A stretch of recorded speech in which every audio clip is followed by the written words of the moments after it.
au niveau social du programme du chef de l'État, il est très clair. Dans son premier discours d'investiture, il a parlé de la couverture santé universelle.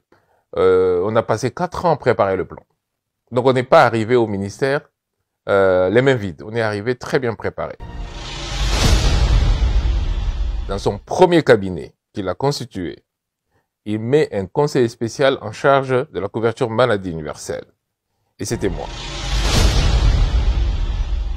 Parce que vous savez, je vais vous donner 2 ou 3 éléments qui vont vous montrer ce qu'on a trouvé en arrivant.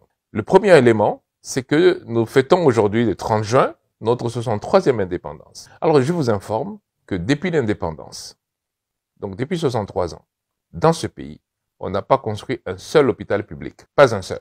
Ça vous donne l'idée de l'abandon du système de santé.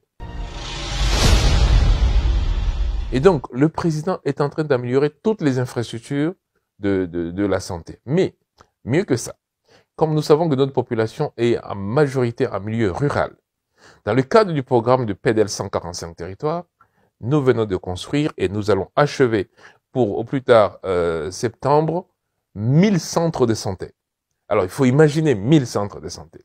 Quand je viens de vous dire que depuis l'indépendance, on n'a pas construit un seul hôpital public.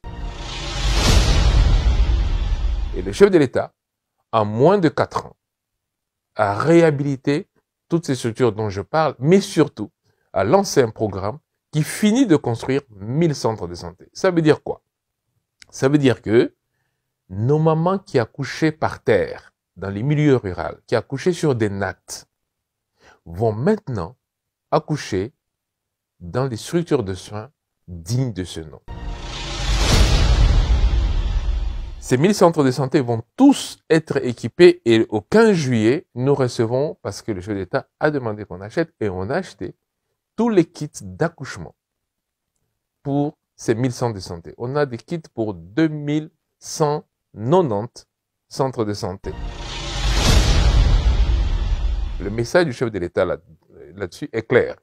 Tout Congolais a droit à la santé, quels que soient les moyens dont il dispose. Et le chef de l'État a mis toutes les batteries pour que cet engagement-là se traduise en réalisation pratique et concrète, visible, palpable pour les citoyens congolais. Fatih Fils d'Abraham est une bénédiction.